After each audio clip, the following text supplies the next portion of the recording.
अगर आप भी चाहते हैं कि एलके कुबोटन का वीडियो सबसे पहले आप तक पहुंचे, तो लाल बटन को दबाकर चैनल को सब्सक्राइब जरूर करें, साथ में बेल आइकन दबाना न भूलें। Music by Saurabh इस्वाल।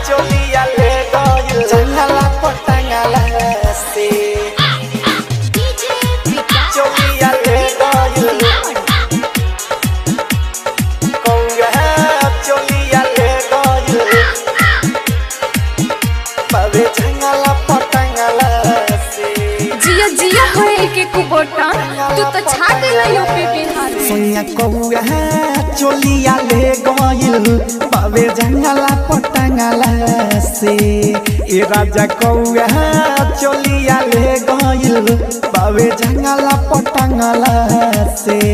किले के उड़ता दिल तुड़ता, फल के उड़ता दिल तुड़ता, नहीं देता बे मंगला से। ए राजा कौआ चोलिया ले गइल बाबे जंगला पटंगला से।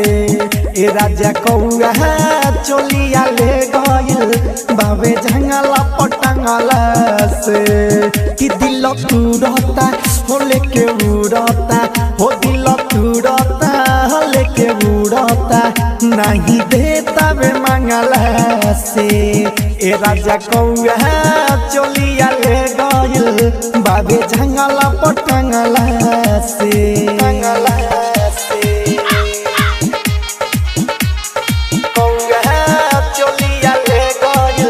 इलाका किसी का भी हो, धमाका एलके कुबोटन का ही होगा, एलके कुबोटन का ही होगा, एलके कुबोटन का ही होगा। बाबे जंगला पटंगला से। हाय सैया घरवे बिन सरवे रही पसरले हो, पसरले हो रही पसरले हो। अचकियाइल ना बुझाइल चुचाबा मरले हो, मरले हो चुचाबा मरले हो। ले तबे महाजाए राजा झकी जंगला से, हो जंगला से। ए राजा जंगला से, जंगला से। कि सैया घरवे बिन सरवे रही पसरले हो, पसरले हो पसरले हो। अचकियाइल ना बुझाइल चुचाबा मरले हो, चुचाबा मरले हो, चुचाबा मरले हो। लेता बे महाजाए राजा झकी जंगला से, हो जंगला से। तो सुनो जंगला से रूपवा निहारता पंख भरी मारता, देखता नी बंगला से।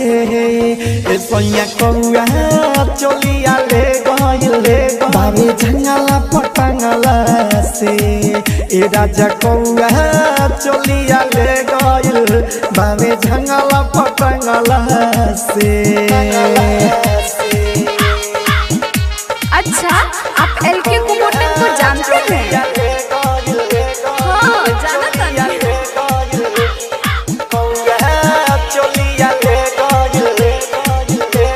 Saurabh digital recording studio Motihari.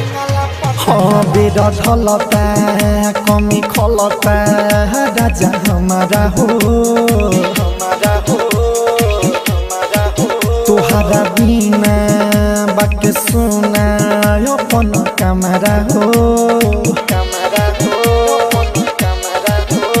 और अपने सछोरी के आवा जल्दी बाहर के, हो बाहर के राजा बाहर के, बाहर के।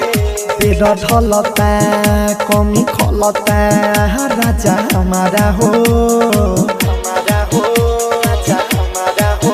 तुहरा बिना बाबी सुना अपन कमरा हो, कमरा हो अपन कमरा हो। सुधीर छोड़ी के आवा जल्दी बाहर के, ये राजा बाहर के, राजा बाहर के। सुनो तनी ताना ये परदीप दीवाना, सौरभ दुखे आँख जगला से।